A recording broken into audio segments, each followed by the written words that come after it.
দেশের এই অঞ্চলের একসময়ের পুরো বাংলার গণমানুষের নেতা ছিলেন মরহুম একে ফজলুল হক। তার জন্ম এখন যেটা বাংলাদেশ এখানেই,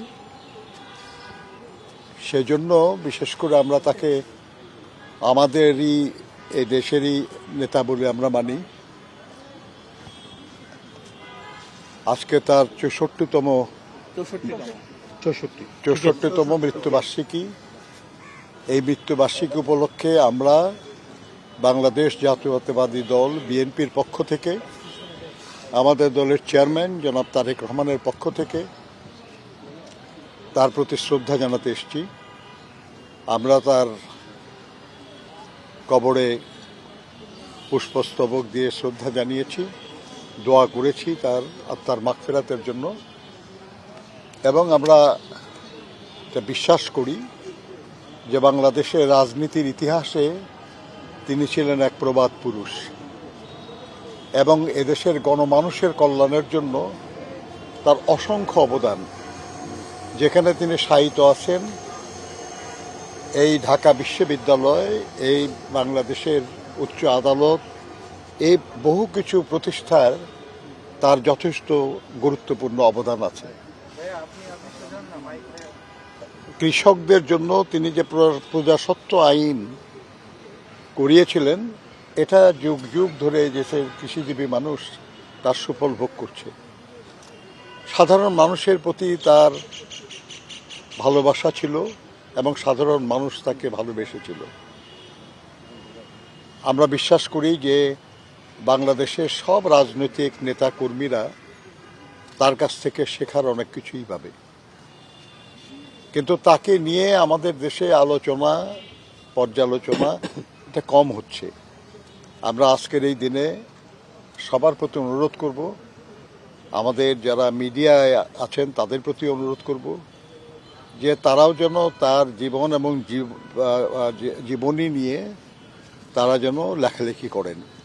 বাংলাদেশের সাধারণ মানুষ এবং রাজনৈতিক কর্মীদেরকে তারা যেন শেরে বাংলা সম্পর্কে আরও বেশি জানার, আরও বেশি বোঝার এবং সেখান থেকে আরও কিছু শিক্ষা নেওয়ার সুযোগ পান।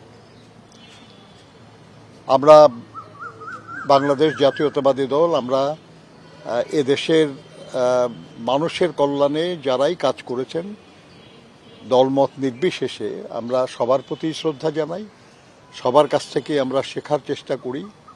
শহীদ জিয়াও সেটা করেছিলেন। তিনি বিভিন্ন দল থেকে ভালো মানুষ যারা, যোগ্য মানুষ যারা, তাদেরকে রাজনীতি করার সুযোগ দিয়েছিলেন। আপনাদের খেয়াল থাকবে যে তার সময় জাতীয় সংসদে সবচেয়ে বেশি রাজনৈতিক দলের প্রতিনিধিত্ব ছিল। ডান বাম, মধ্য বাম সবাই দেশের কল্যাণের জন্য একসাথে বসে কাজ করার সুযোগ পেয়েছিল। এটা আমাদের আদর্শ হিসাবে আমরা ধারণ করি যে বিএনপি যখনই সুযোগ পেয়েছে, সময় হয়েছে, বিএনপি গণতন্ত্রের পক্ষে, সবার অধিকার রক্ষার পক্ষে কাজ করেছে।